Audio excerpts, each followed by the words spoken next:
এভাবেই হাত উঁচিয়ে জিয়াউল হক পলাশ চলে আসেন নোয়াখালী এক্সপ্রেসের সাইনিং অনুষ্ঠানে, যেখানে তাকে ঘিরেই ছিল সব আয়োজন। আজকে ঠিক সময় মতোই তিনি এসে পৌঁছে গেছেন।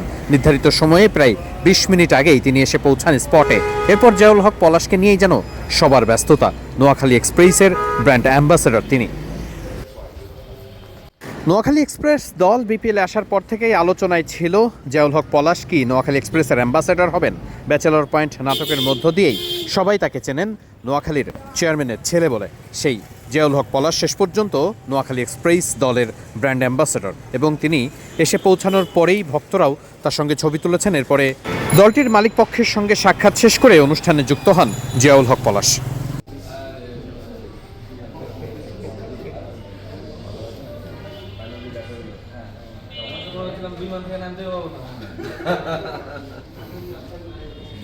নোয়াখালীর ব্র্যান্ড অ্যাম্বাসেডর হিসেবে জিয়াউল হক পলাশ যুক্ত হবার পর থেকেই খুব স্বাভাবিকভাবেই নোয়াখালী দলের যারা ভক্ত সমর্থক আছেন তারা খুব আনন্দে নিজেদের মন্তব্য শেয়ার করছেন।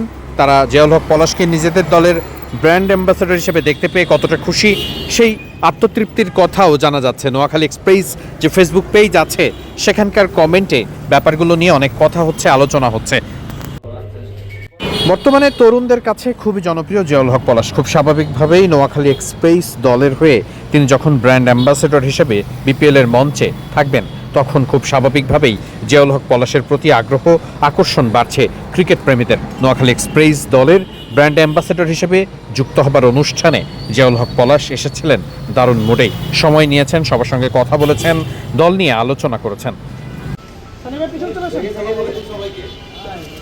সবাইকে সালাম দিয়ে এভাবেই তিনি মঞ্চে প্রবেশ করেন, যেখানে তার জন্য অপেক্ষায় ছিল শত গণমাধ্যম কর্মী।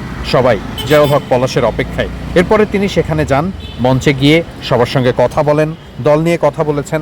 দলের সবাইকে নিয়ে তিনি অনেক আশাবাদী, মাঠে গিয়ে খেলা দেখতে চান। এই ব্যাপারগুলোই তিনি শেয়ার করেছেন। নোয়াখালী এক্সপ্রেস যে কোনো দিন যে কোনো দলকে হারাতে পারে সেই অভিপ্রায়ও ব্যক্ত করেছেন তিনি। এই অনুষ্ঠানে খুব স্বল্প সময় তিনি উপস্থিত ছিলেন, গণমাধ্যম কর্মীদের সাথে মিনিট 10 কথা বলেছেন। এরপরেই সাইনিং অনুষ্ঠানে উপস্থিত ছিলেন। এ সময় দলের মালিক পক্ষের বেশ কয়েকজন উপস্থিত ছিলেন দলটির চেয়ারম্যানও। তাদের সঙ্গে জিয়াউল হক পলাশ নিজের চেয়ার ভাগাভাগি করেছেন এবং ওই সময়টাই সাইনিং সেরিমনি সম্পন্ন হয়েছে।